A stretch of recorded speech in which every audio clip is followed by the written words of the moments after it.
और इस बीच बड़ी खबर आ रही है, देश में कोरोना की डरावनी रफ्तार। एक दिन में 3,14,000 लोग संक्रमित हुए हैं। 24 घंटे में 3,14,835 नए केस सामने आए हैं।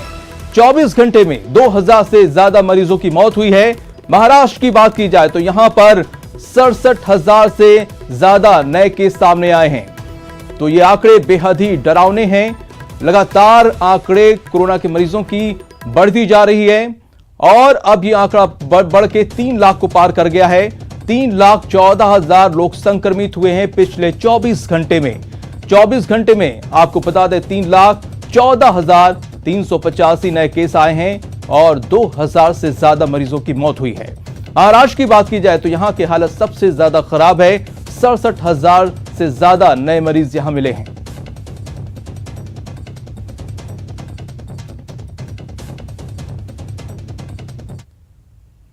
खबर दिल्ली से है, जहां के पूर्व मंत्री ए.के. वालिया का निधन हो गया है। 72 साल की उम्र में ए.के. वालिया का निधन हुआ है। कांग्रेस नेता ए.के. वालिया की कोरोना की वजह से मौत हो गई है। दिल्ली के अपोलो अस्पताल में उन्होंने अंतिम सांस ली है। बीती रात 1:30 बजे ए.के. वालिया का निधन हुआ है। तो कांग्रेस के नेता थे ए.के. वालिया, लेकिन वो कोरोना की चपेट में आ गए थे और उसकी वजह से उनकी मौत हो गई है। वहीं ए.के. वालिया के निधन पर सीएम ने शोक जताया। सीएम अशोक गहलोत ने संवेदना व्यक्त किया है। परिजनों को दुख सहन करने की शक्ति देने की प्रार्थना की। दिवंगत आत्मा की शांति की प्रार्थना की है। तो सीएम अशोक गहलोत ने ट्वीट करके संवेदना व्यक्त की है। पूर्व मंत्री डॉक्टर ए.के. वालिया के निधन पर उन्होंने संवेदना व्यक्त की है। उनके परिवार के प्रति अपनी संवेदना व्यक्त की है। दिवंगत आत्मा की शांति की प्रार्थना की है अपने ट्वीट के जरिए।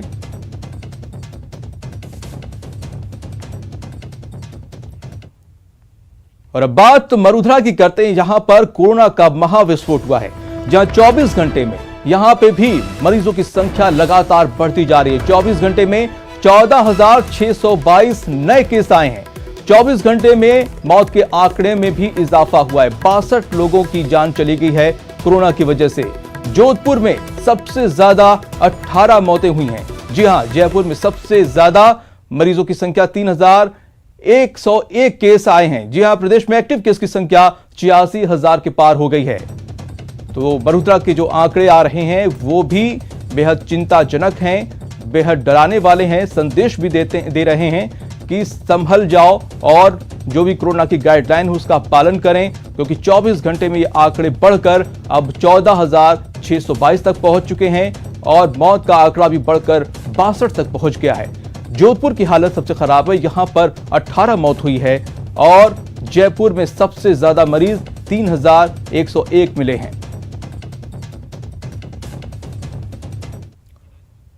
और जालोर के जिला अस्पताल में कोरोना मरीजों के लिए एक भी बेड खाली नहीं। अस्पताल के बाहर एक कोरोना मरीज घंटों से अस्पताल के बाहर बेड का इंतजार कर रहा है, लेकिन अब तक उसको बेड नहीं मिला है, जिसके बाद वो वापस घर लौट गया। कोविड मरीजों को बेड नहीं मिल रहा है। जिला अस्पताल में एक भी बेड नहीं है। अस्पतालों की हालत भी अब खराब होती जा रही है। मरीजों को बेड नहीं मिल रहा है, मरीज परेशान हो रहे हैं। एक मरीज श्याम चौधरी हमारे साथ जुड़ चुके हैं। श्याम, मरीजों को बेड तक नहीं मिल रहे, क्या कुछ इंतजाम है? घर तक लौटना पड़ रहा है। देखिए, जालोर जिले में कोरोना को लेकर स्थिति बहुत ही भयावह बनी हुई है, क्योंकि यहाँ पर जो बेड थे वो पूरी तरीके से फुल हो चुके हैं। कोरोना के प्रत्येक जो दिन है वो 100 से अधिक मरीज सामने आ रहे हैं। ऐसे में जो जिले की स्थिति है बहुत ही ज्यादा बिगड़ चुकी है। ऐसे में जिले के सभी निजी व सरकारी अस्पतालों के अंदर जो सुविधाएं थी वो पूरी तरीके से फुल हो चुकी है। जिला अस्पताल की बात करें तो जहां पर जो बेड की व्यवस्थाएं थी वो बेड सभी फुल हो चुके हैं। कल की बात करें तो कल देर शाम तक कुछ मरीज बाहर फर्श में ही बैठे रहे और उन्हें शाम तक जब बेड नहीं मिला तो वापस वो भीनमाल रेफर कर दिए गए। लेकिन भीनमाल के अंदर भी निजी और सरकारी हॉस्पिटल में पूरी तरीके से बेड फुल है। ऐसे में स्थिति बहुत ही ज्यादा भयावह बनी हुई है। अगर आज कोई सीरियस पेशेंट आ जाता है तो उन्हें रोकने के लिए एक भी बेड की सुविधाएं नहीं है। इतना ही नहीं, जिले के अंदर जो ऑक्सीजन प्लांट लगा हुआ है वहां पर अगर 1 घंटे के लिए लाइट चली जाए तो ये ऑक्सीजन प्लांट बंद हो जाएगा और जो एडमिट है 58 सीरियस पेशेंट है उनकी कभी भी मौत हो सकती है। इतनी भयानक स्थिति है। शाम, जब बेड नहीं मिल रहे हैं और स्थिति इतनी बुरी है तो उसकी व्यवस्था क्यों नहीं की जा रही है? कैसे इलाज चल रहा है वहां पे? देखिए, सरकारी स्तर से जो सुविधाएं थी वो की जा रही है। इसके अलावा जिला कलेक्टर पूरी तरीके से गंभीर है। अलग से व्यवस्था करने को लेकर भामाशाहों का सहयोग लेने का भी रणनीति बनाई जा रही है। इतना ही नहीं, भीनमाल के अंदर भामाशाहों के सहयोग से स्पेशल 25 बेड का मिनी आईसीयू भी निर्माण किया जा रहा है। आगामी 2 दिन में वहां पर ये सुविधाएं हो जाएगी। लेकिन जिला अस्पताल के अंदर भामाशाहों के सहयोग से भी अब जो है कलेक्टर पूरी तरीके से बैठक कर रही है और आने वाले दिनों में व्यवस्था करने के प्रयास किए जा रहे हैं। लेकिन फिलहाल की स्थिति बहुत ही ज्यादा भयावह बनी हुई है। आज अगर पेशेंट कोई सीरियस हो जाता है जी, तो यहाँ पर रखने के लिए किसी प्रकार की बिल्कुल बेहद ही चिंताजनक स्थिति बन चुकी है। बहुत शुक्रिया तमाम जानकारी के लिए। तो बेड नहीं मिल रहे हैं, मरीजों को बाहर बैठना पड़ रहा है, घर लौटना पड़ रहा है। स्थिति बेहद ही दयनीय हो चुकी है। व्यवस्थाएं चरमराने लगी हैं। जिला प्रशासन हालांकि इसको लेकर काफी गंभीर है।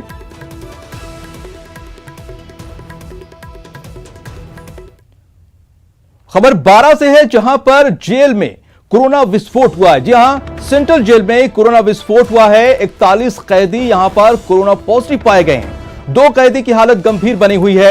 12 सेंट्रल जेल में कोरोना का विस्फोट हुआ है। जी हां, 41 कैदी कोरोना से संक्रमित पाए गए हैं, जिसमें से 2 की हालत गंभीर बताई जा रही। दरअसल इस बात का खुलासा जिला विधिक सेवा प्राधिकरण के पैनल अधिवक्ताओं ने दिया है, जिन्होंने जेल का निरीक्षण किया तो इस बात का खुलासा हुआ है। अधिवक्ताओं की टीम ने 2 कैदियों को चेकअप के लिए एम्बुलेंस से जिला अस्पताल भिजवाया है।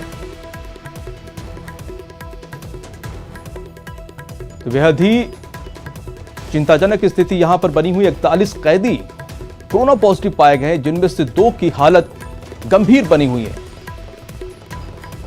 विपिन तिवारी हमारे साथ जुड़ चुके हैं और ज्यादा जानकारी के साथ। विपिन, क्या कुछ जानकारी है? बताना चाहूंगा, जिला विधिक सेवा प्राधिकरण के जब ये लोग दल गया था वहां पर, उसके बाद इस बात का पूरे घटनाक्रम का पता चल पाया और जेल के भीतर जो सामान्य बैरिक था, उन्हीं बैरिकों के भीतर जो है कुल 41 लोग कोरोना पॉजिटिव इन्होंने जो कैदी थे वो रखे हुए थे। उसके बाद जब इस बात का पता लगा तो एकदम से बड़ा सा हंगामा हुआ और उसके बाद जो है प्राधिकरण के जो लोग थे और जो सचिव है, उन्होंने इस मामले को गंभीरता से लिया और जेलर को अलग एक बैरिक में रखने के निर्देश दिए हैं।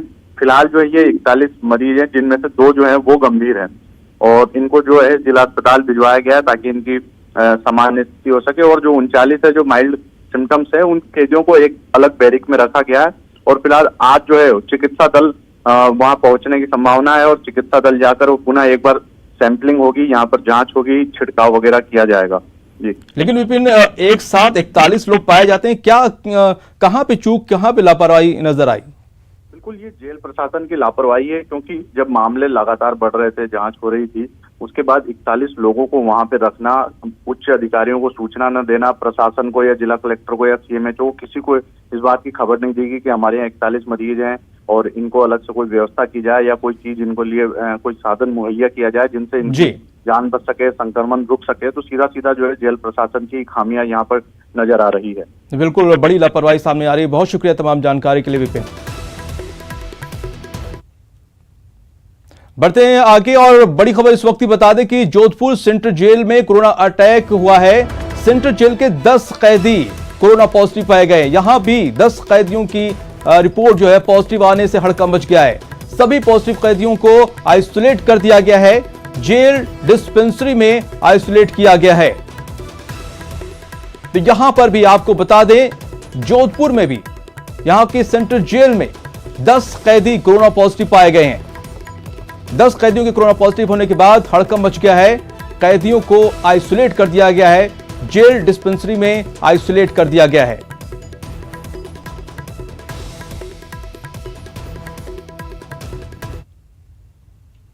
सीकर के लक्ष्मणगढ़ में मोदी यूनिवर्सिटी की बड़ी लापरवाही सामने आई है। यूनिवर्सिटी प्रबंधन ने कोरोना की गाइडलाइन का उल्लंघन कर कोरोना पॉजिटिव छात्राओं को आइसोलेट करने की बजाय घर भेज दिया है। इस मामले में अब प्रशासन ने संस्थान के खिलाफ केस दर्ज कराया है। जानकारी के मुताबिक इस यूनिवर्सिटी के कैंपस में पिछले कुछ दिन में 94 छात्राएं कोरोना से पॉजिटिव हो चुके हैं। इनको आइसोलेट करने की बजाय संस्थान ने इनमें से 68 छात्राओं को घर भेज दिया है। इसको गंभीरता से लेते हुए इलाके के बीसीएमओ ने इनके खिलाफ मुकदमा दर्ज करवाया है। और ज्यादा जानकारी के साथ संदीप हुंडा हमारे साथ जुड़ चुके हैं। संदीप, बड़ी लापरवाही, जो कोरोना संक्रमित छात्र हैं उनको आइसोलेट करने की बजाय घर भेज दिया गया। जी बिल्कुल, देखिए माजिद, ये मोदी कॉलेज में सबसे पहले मैं आपको बताना चाहता हूँ कि 7 छात्राएं यहाँ पर पॉजिटिव आई थी और उन 7 छात्राओं के पॉजिटिव आने के बाद प्रशासन ने एक विशेष टीम बना करके और मोदी कॉलेज में भेजी थी और वहां पर जो है छात्राओं के अलग अलग समय में सभी के सैंपल करवाए थे और उन सैंपल में 94 छात्राएं टोटल जो पॉजिटिव आई थी और बाकायदा उनको जो संस्थान का जो प्रबंधन है उनको ये पूछा गया था उस टाइम कि भाई आपके पास अगर इनको आइसोलेट करने की व्यवस्था है तो आप इनको आइसोलेट करिए, अन्यथा प्रशासन अपने स्तर पे इनको आइसोलेट करेगा। उस वक्त कॉलेज के प्रबंधन ने ये कहा प्रशासन को कि हमारे पास आइसोलेट की व्यवस्था है, लेकिन उसके बाद जब वापस प्रशासन की टीम चेक करने गई तो पता चला कि उन छात्राओं को घर भेज दिया गया और टोटल 68 छात्राएं हैं। और सबसे बड़ी बात यह है माजिद कि ये सीकर जिले की नहीं, ये पूरे हिंदुस्तान की अलग अलग जिलों की छात्राएं हैं, तो ये बहुत बड़ा एक स्प्रेड का काम हो सकता है। जी माजिद। जी बिल्कुल, अभी क्या कार्रवाई की गई है? अभी जो वहाँ के जो चिकित्सा अधिकारी हैं उन्होंने कॉलेज प्रबंधन के खिलाफ मुकदमा दर्ज करवाया है। पुलिस का ये कहना है कि कॉलेज के जो भी जिम्मेदार हैं उन पे कार्रवाई की जाएगी। जो पुलिस की टीम भी वहाँ पर गई, स्वास्थ्य विभाग की टीम गई, तो सबसे बड़ी बात यह कि वहाँ पर कोई भी जवाब देने वाला भी नहीं मिला। बाकायदा जब पूछा गया तो कोई डॉक्टर पे जिम्मेदारी डाल रहा है, कोई संस्थान के प्रिंसिपल पर जिम्मेदारी डाल रहा है। तो अभी तक जो संस्थान का जो प्रबंधन है वो भी पूरे तरह से पुलिस को कोऑपरेट नहीं कर रहा है। जी बहुत शुक्रिया संदीप तमाम जानकारी के लिए। रुक करते अगली खबर का। राजसमंद से खबर है जहां पर कलेक्टर कोरोना संक्रमित पाए गए। अरविंद पोसवाल कोरोना पॉजिटिव हो गए। कलेक्टर ने खुद को होम आइसोलेट कर लिया है। कल रात को रिपोर्ट उनकी मिली है तो पॉजिटिव सामने आया है। तो अरविंद पोसवाल कोरोना पॉजिटिव हो गए हैं, राजसमंद के कलेक्टर हैं और उन्होंने खुद को आइसोलेट कर लिया है। कल रात को उनकी रिपोर्ट पॉजिटिव मिली है।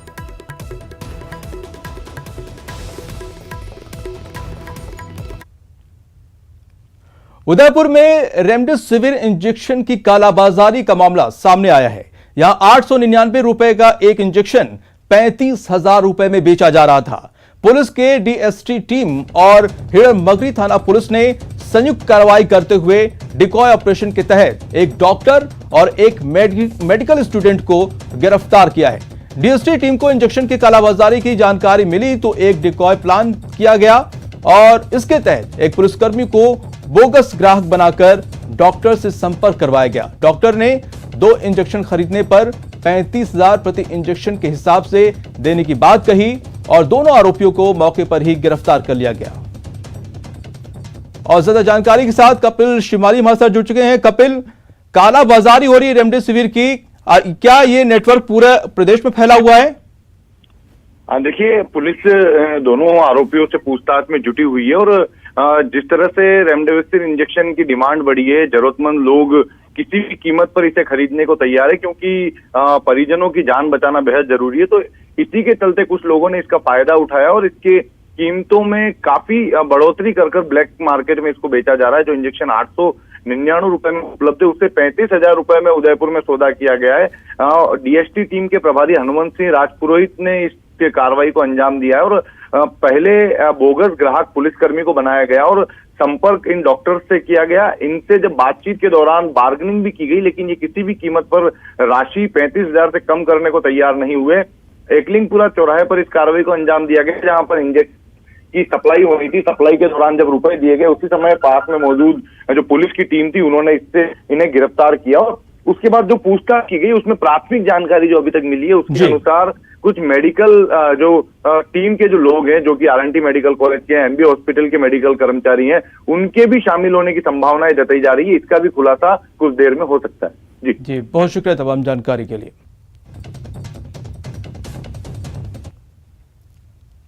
और कोटा में कोरोना वायरस मरीजों की संख्या बढ़ने के साथ ही चिकित्सा खेमा खुद वेंटिलेटर पर आ गए हैं। अस्पतालों में ऑक्सीजन और बेड खत्म हो गए हैं जिसके चलते मरीजों को भर्ती नहीं किया जा रहा है। वहीं ऑक्सीजन सिलेंडरों की किल्लत और भारी मांग के चलते कालाबाजारी भी शुरू हो गई है। पुलिस की टीम ने चोरी छिपे ऑक्सीजन सिलेंडर गाड़ी में से उतारते हुए गिरफ्तार किया है। दोनों ने कोई संतोषजनक जवाब नहीं दिया है। बताया जा रहा है कि पिकअप ट्रक चालक के पास कोई विशेष दस्तावेज भी मौजूद नहीं थे। पुलिस ने पिकअप समेत 35 ऑक्सीजन सिलेंडर जब्त किए हैं। जानकारी में सामने आया है कि यह सिलेंडर झालावाड़ मेडिकल कॉलेज ले जाया जा रहा था।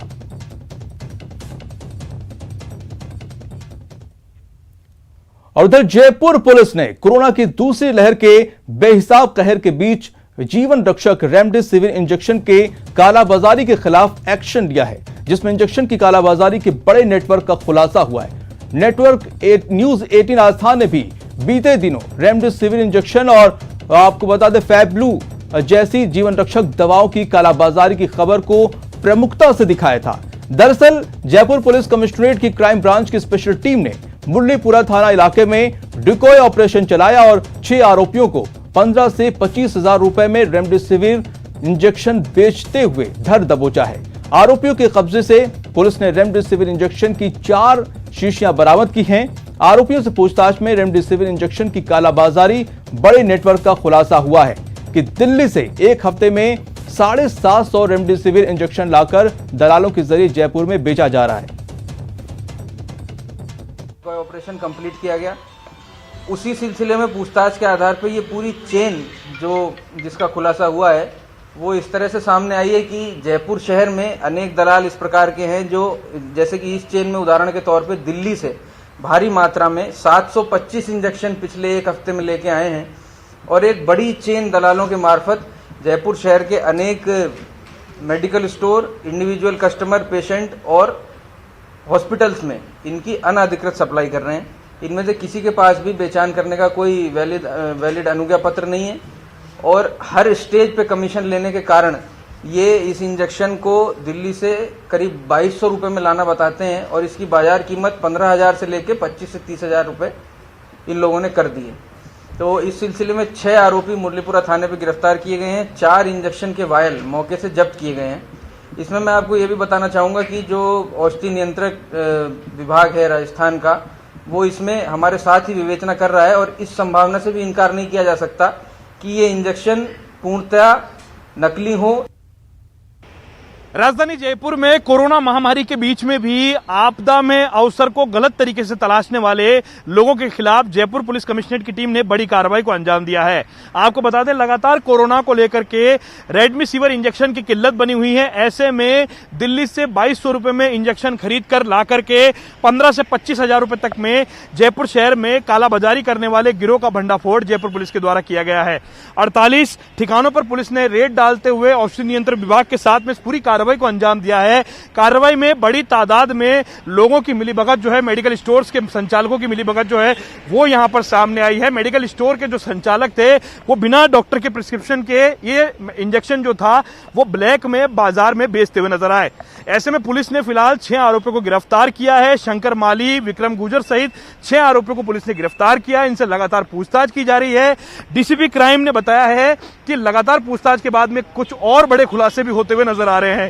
उम्मीद की जा रही है जयपुर पुलिस की ओर से कि इस पूरे मामले में राज्य और अंतर्राज्यीय स्तर पर कोई गिरोह सक्रिय है जो लगातार इस इंजेक्शन की किल्लत जो है वो कर रहा है और ब्लैक करके इन इंजेक्शन की कालाबाजारी बाजार में की जा रही है। जयपुर से कैमरा पर्सन यासीन के साथ lovely Wadhwa, news 18 Rajasthan, Jaipur. Corona के मामले तेजी से फैल रहे हैं, ऐसे में सावधानी बरतें, सुरक्षित रहें। छोटी सी चूक हो सकती है जानलेवा। टीका है आया पर नहीं है कोई दवा। 2 गज की दूरी, मास्क है जरूरी। सावधान रहें, सुरक्षित रहें।